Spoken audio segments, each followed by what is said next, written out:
سبحان اللہ والحمد للہ۔ اعوذ باللہ من الشیطان الرجیم، بسم اللہ الرحمن الرحیم۔ سورہ مائدہ پارہ نمبر 6 آیت نمبر 26 سے 41 تک میں کچھ آیات تلاوت کر رہی ہوں، جن میں حضرت آدم علیہ السلام کے 2 بیٹوں حابیل اور قابیل کا قصہ بیان کیا گیا ہے کہ کس طرح حسد کی آگ سگے بھائی کو سگے بھائی کا قتل کرنے پر آمادہ کر دیتی ہے۔ آیت نمبر 26 سے وَأَتْلُ عَلَيْهِمْ نَبَأَ بَنِي آدَمَ بِالْحَقِّ، اور انہیں پڑھ کر سناؤ آدم کے 2 بیٹوں کی سچی خبر۔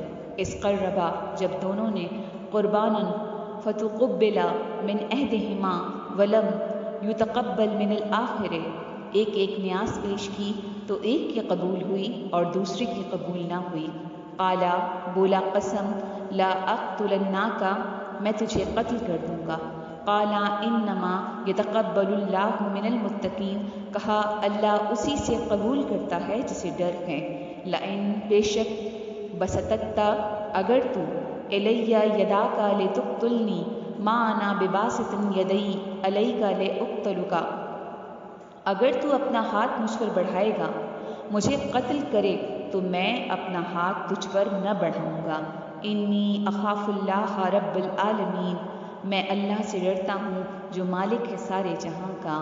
انی ارید ان، میں تو یہ چاہتا ہوں کہ تبو باسمی و اسمک فتکون من اصحاب النار، میرا اور تیرا گناہ دونوں تیرے ہی پلے پڑے۔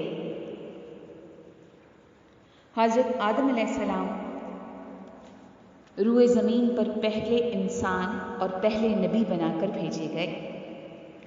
حضرت آدم علیہ السلام اور حضرت بی بی حوا کا نکاح جنت میں فرشتوں کی موجودگی میں ہوا تھا۔ حضرت آدم علیہ السلام کے حمل میں ہر بار ایک لڑکا اور ایک لڑکی پیدا ہوتی تھی۔ حضرت آدم علیہ السلام کے 2 بیٹے جن کا نام حابیل اور قابیل تھا، اس خبر کو سنانے کا مقصد یہ ہے کہ حسد کی برائی معلوم ہو۔ حضرت حوا کے حمل میں ایک لڑکا اور ایک لڑکی پیدا ہوتے تھے، اور ایک حمل کے لڑکے کا دوسرے حمل کی لڑکی کے ساتھ نکاح کر دیا جاتا تھا، کیونکہ روئے زمین پر اور کوئی تو انسان تھے نہیں جس سے نسل آگے بڑھتی، تو اس طرح سے کہ دونوں بہن بھائی جو پیدا ہوتے، ان میں سے پہلے جو پیدا ہوئے ان کے ساتھ ان دونوں کا نکاح کر دیا جاتا تھا۔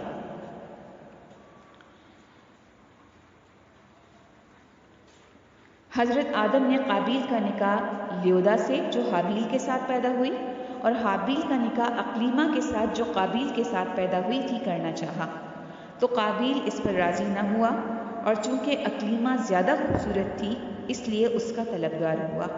حضرت آدم علیہ السلام نے فرمایا اقلیمہ تیرے ساتھ پیدا ہوئی ہے، لہٰذا وہ تیری بہن ہے، اس کے ساتھ تیرا نکاح حلال نہیں۔ کہنے لگا یہ تو آپ کی رائے ہے، اللہ تعالیٰ نے یہ حکم نہیں دیا، آپ نے فرمایا دونوں قربانیاں لاؤ، جیسے کہ آیت میں بیان کیا گیا کہ جس کی قربانی قبول ہوتی وہ اوپر اٹھا لی جاتی۔ حکم دیا گیا کہ وہ دونوں قربانیاں لے کر آؤ، جس کی قربانی قبول ہوگی اسی کا نکاح اقلیمہ کے ساتھ کر دیا جائے گا۔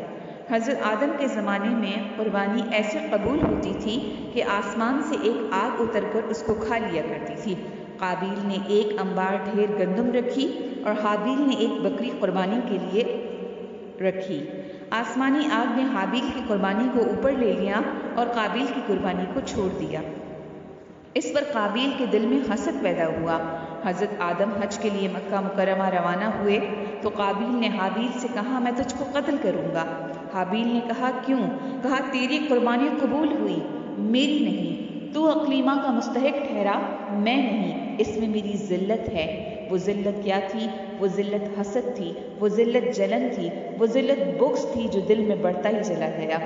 حابیل نے کہا اس قربانی کے قبول ہونے کا مطلب یہ ہے کہ اللہ متقیوں کی قربانی قبول کرتا ہے، تو نیک ہوتا تو تیری قربانی بھی قبول ہوتی، یہ خود تیرے افعال کا نتیجہ ہے، اس میں میرا کیا دخل؟ اور میری طرف سے ابتدا ہو باوجود یہ کہ تو نے بابا کے حکم کی نافرمانی کی، اللہ کے حکم کی نافرمانی کی، خدائی فیصلے کو نہ مانا۔ اب یہ گفتگو سننے کے بعد قابیل نے حابیل کو قتل کر دیا اور پریشان ہوا کہ اس کی لاش کو کیسے دفن کرے، کیونکہ اس وقت تک روئے زمین پر کوئی انسان مرا ہی نہیں تھا۔ ایک مدت تک لاش کو پیٹھ پر لادے پھرا۔ ایک دن اس نے دیکھا کہ 2 کوے آپس میں لڑے، ان میں سے ایک نے دوسرے کو مارا، پھر زندہ کوے نے اپنی منقار یعنی چونچ اور پنجوں سے زمین کرید کر گڑھا کھودا اور اس میں مرے ہوئے کوے کو ڈال کر مٹی سے دبا دیا۔ یہ دیکھ کر قابیل کو معلوم ہوا کہ مردے کی لاش کو دفن کرنا چاہیے، چنانچہ اس نے زمین کھود کر اپنے بھائی کو دفن کر دیا۔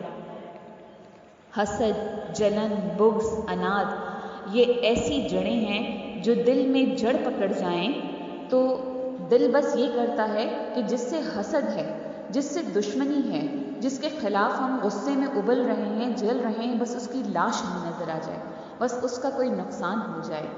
تبھی تو اسلام میں غصے کو حرام قرار دیا گیا ہے۔ اگر غصہ آئے تو اعوذ باللہ من الشیطان الرجیم پڑھو، پانی پیو، کھڑے ہو تو بیٹھ جاؤ، بیٹھے ہو تو لیٹ جاؤ، لیکن غصے میں کوئی ایسی حرکت نہ کر گزرو جس سے تم انسان سے نکل کر شیطان کی صفت میں شامل ہو جاؤ۔ غلطی کرنا اور غلطی کر کے اس پر معافی مانگ لینا مومن کی نشانی ہوتی ہے، اور غلطی کر کے ڈٹ جانا شیطان کی صفت میں شامل ہونا ہوتا ہے۔ بے عیب اگر چاہو فرشتوں سے نبھا کر لو، بے عیب اگر چاہو فرشتوں سے نبھا کر لو، میں آدم کی نشانی ہوں، مجھے انسان رہنے دو۔